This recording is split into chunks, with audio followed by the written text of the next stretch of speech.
Friday அப்படின்னாலே எனக்கு கொஞ்சம் டல்லாக தான் இருக்கும். காலையில் வந்து எழுந்துக்கிறதே எனக்கு ரொம்ப கஷ்டமாக இருக்கிற மாதிரி நான் ஃபீல் பண்ணுவேன்.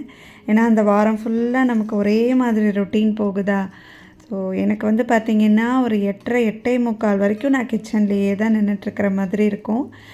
தக்ஷித்தையும் கலப்பணும். ஸோ அந்த வேலையெல்லாம் இருக்கும். ஸோ அது வந்து ரொட்டீனாக நம்ம பண்ணும்போது அந்த ஒரு நாள் எனக்கு ரொம்ப டல்லாகிடுது. ஸோ இன்றைக்கி வந்து எனக்கு அப்படி தான் இருந்துச்சு. அதனால் நான் கொஞ்சம் லேட்டாக தான் எழுந்திரிச்சேன். இந்த வாரம் ஃபுல்லாக அந்த மிக்சட் ரைஸ் மாதிரி பெருசாக நான் எதுவுமே பண்ணல. சாம்பார் அந்த மாதிரியே போயிடுச்சு. சரி இன்றைக்கி வந்து அவங்களுக்கு பிடிச்ச மாதிரி பிரியாணி பண்ணி கொடுத்துடலாம் அப்படின்ட்டு. மசாலாம் பார்த்திங்கன்னா நான் எல்லாத்தையுமே அரைச்சி தான் போடுவேன். இல்லாட்டி தனித்தனியாக எடுத்து வச்சுருவாங்க. அதனால் எப்பயுமே நான் அப்படி தான் பண்ணுவேன். கிச்சனில் வந்து நேற்றுலேருந்து ஒரே ஒரு பொருளை காணும்னு தேடிக்கிட்டே இருக்கேன். அது என்ன அப்படின்னா கேஸ் லைட்டர் தான். அது இல்லைன்னா எப்படிங்க ஒரு தடையும் மேட்ச் பாக்ஸ் எடுத்து அவ்வளோ குச்சியை வேஸ்ட் பண்ணிட்டேன். அது எங்கே கை தவறுதெல்லாம் வச்சேன்னே தெரியல. எனக்கு இப்போ வரைக்கும் கிடைக்கல.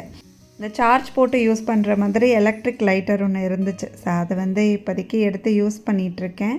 அதை ஏன் நான் யூஸ் பண்ணுறது இல்லைன்னா தக்ஷுக்குட்டி வந்து ஏதாவது எடுத்து ஆன் பண்ணிட்டான் அப்படின்னா கஷ்டம். அதனால் அவனுக்கு தெரியாமல் கொஞ்சம் மேலே அப்படி வச்சுருந்தேன். இந்த கேஸ் லைட்டர் காண போனதுனால அதை எடுத்து வந்து யூஸ் பண்ணிகிட்ருக்கேன். அது வந்து தேடணும் இந்த சமையலை முடிச்சுட்டு. ஸோ இப்போ வந்து பார்த்திங்கன்னா காய்கறிலாம் சேர்த்துட்டு தேவையான ஸ்பைசஸ் எல்லாமே சேர்த்துருவேன். பிரியாணிக்கு வந்து நான் எப்பயுமே அந்த தனியாத்தூள் போடுவேன். ரொம்ப டேஸ்ட்டாக இருக்கும். ஸோ எல்லாத்தையும் போட்டு ஒரு 2 விசில். காலையில் பிரேக்ஃபாஸ்ட் பார்த்திங்கன்னா தோசையும் சட்னியும், சின்ன வெங்காயம் பூண்டு அப்புறம் தக்காளிலாம் போட்டு சட்னி. இந்த சட்னி வந்து மித்துனுக்கு ரொம்ப பிடிக்கும், தக்ஷித்துக்கும் பிடிக்கும். இந்த ஆரஞ்சு கலர் சட்னி பண்ணி கொடுமா அப்படின்னு தான் கேட்டுகிட்டே இருப்பான். அது மாதிரி எல்லாத்துக்குமே ஒரு டிஷ்ஷுக்கும் ஒரு பேர் வச்சுருப்பான். அவனுக்கு அது ஞாபகம் வச்சுக்கணும் அப்படிங்கிறதுக்காக அவன் வச்சு சொல்கிறானான்னு எனக்கு தெரியல. இப்போ சட்னி அரைச்சிட்டு நான் இதில் வந்து அப்படியே மாற்றிட்டேன்.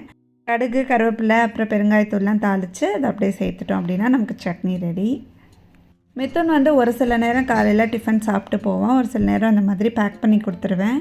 காலையிலே வந்து சாப்பிட பிடிக்கல, ஒரு மாதிரி வாமிட் வர மாதிரி இருக்குன்னு சொல்லுவான். அது ஒரு 7 மணிக்கு 7:20க்குள்ளே அவன் சாப்பிட்ணும் அப்படின்னா அது முடியாது தான். ஒரு சில நேரம் பால் கொடுத்துருவேன். இந்த மாதிரி பேக் பண்ணிட்டோம் அப்படின்னா அவனுக்கு போய் டைம் இருக்கும். ஏன்னா பஸ் வந்து கொஞ்சம் சீக்கிரமாக தான் போகும். ஸோ அங்கே போய் சாப்பிட்டுக்கிறேம்மா அப்படின்ட்டான்.